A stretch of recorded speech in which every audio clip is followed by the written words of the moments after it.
The ballroom of the billionaire's mansion sparkled with chandeliers and laughter, but not every guest was invited. In the corner, wearing a faded janitor's uniform and carrying a mop that seemed heavier with each step, stood James. His eyes were quiet storms, filled with 1,000 unshed stories, while the room mocked him with champagne flutes and shallow applause. Tonight, the piano gleamed at the center of the stage on untouched jewel, waiting. When the billionaire, drunk with arrogance and ego, pointed to James and sneered, "Play this piano, I'll marry you." Let's see if the janitor's hands are good for more than dirt. The room erupted with cruel laughter. They expected silence, humiliation, and shame. What they didn't expect was the fire smoldering inside the man they thought was invisible. James froze, gripping his mop. His body remembered too many nights of being dismissed, disrespected, and made to feel small. But somewhere deep within him, another memory stirred his mother's hand, guiding his tiny fingers across ivory keys in a run-down church. Back when he still believed life could be beautiful. That piano wasn't just an instrument. It was the last piece of a life stolen from him when poverty swallowed his dreams. The guests snickered louder, tossing insults that dripped with venom. "He'll break the piano with those dirty hands," someone shouted. James walked toward the instrument, every step an act of defiance, his heart pounding so loud it drowned out the mockery. When he sat before the piano, his trembling fingers hovered over the keys like a man preparing to confess his soul. At first, nothing happened. Just silence heavy enough to strangle him. He almost backed away, almost let their laughter carve another scar into his spirit. But then his hands fell, and the sound that emerged was nothing less than resurrection.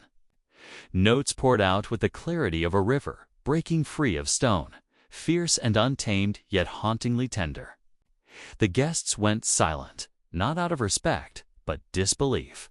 No one expected a janitor to play like this. Not with such raw emotion that it made chandeliers tremble as if they, too, remembered what it meant to feel. His music wasn't rehearsed perfection. It was a cry, a wound stitched open before their eyes.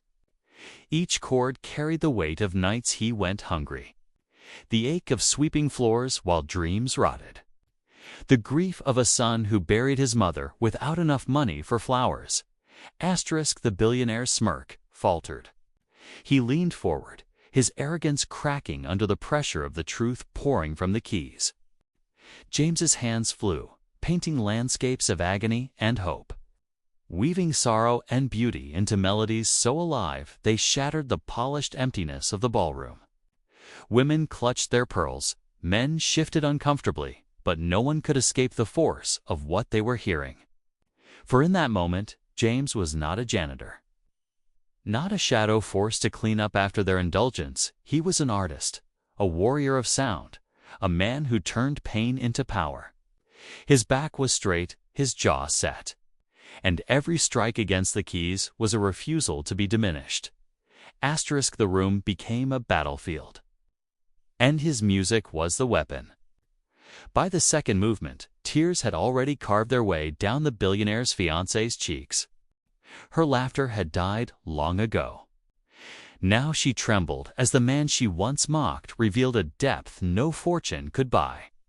James played not for them, but for himself, for the little boy who was told music wouldn't pay bills, for the man who scrubbed toilets to survive, for the mother who whispered, "Never let them kill your song." Each note was rebellion, and with every crescendo, the crowd's smugness cracked like glass under pressure. The very walls of the mansion seemed to lean in, listening. By the third movement, no one could breathe without feeling the weight of what they had done reducing. A man two rags when inside him burned the heart of a maestro. The billionaire stood now, fists clenched, rage and awe wrestling inside him. Enough. He roared, but his voice was small against the thunder of music. James didn't stop.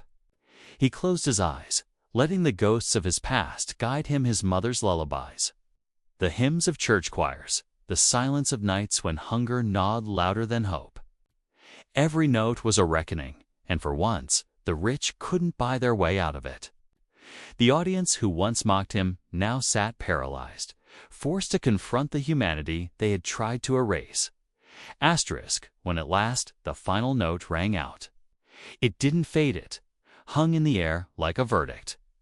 The silence that followed was crushing, heavier than any insult. James rose slowly, his chest heaving, eyes burning with unshed tears, but his dignity unbroken. He placed his hands gently on the piano as if saying goodbye to an old friend, then turned to face them. The billionaire tried to laugh to reclaim control, but his voice cracked. Well, that was something. But no one laughed with him. Instead, the guests shifted uneasily, ashamed of their cruelty, ashamed that they had been entertained by a man's humiliation only to discover his brilliance. The woman he had promised to marry looked at James with awe, her eyes reflecting the truth. She had never seen beauty like this. James picked up his mop. He could have demanded recognition, could have begged for opportunities. But he didn't. He walked out of the ballroom with his head high, leaving behind whispers that would follow those people forever.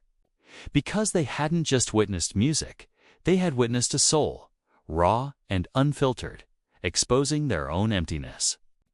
That night, the billionaire's name became a joke, but James's music became legend. In every retelling, the story grew darker, sharper. More powerful, the janitor who played like Mozart, who silenced the rich with nothing but truth and keys. In the end, James didn't marry wealth or status. He married his music, his dignity, his own unshakable soul. And though the world tried to bury him beneath dirt and mockery, he rose with every note he played. Some say years later he vanished, choosing a life away from the glittering mansions that once ridiculed him. But those who heard him never forgot, because for one night in a room built on pride and cruelty, a janitor showed them what greatness really sounds like. If this story moved you. Don't forget to like, share, and comment your thoughts below. And for more powerful emotional stories like this one, make sure to subscribe to Moonlight Stories.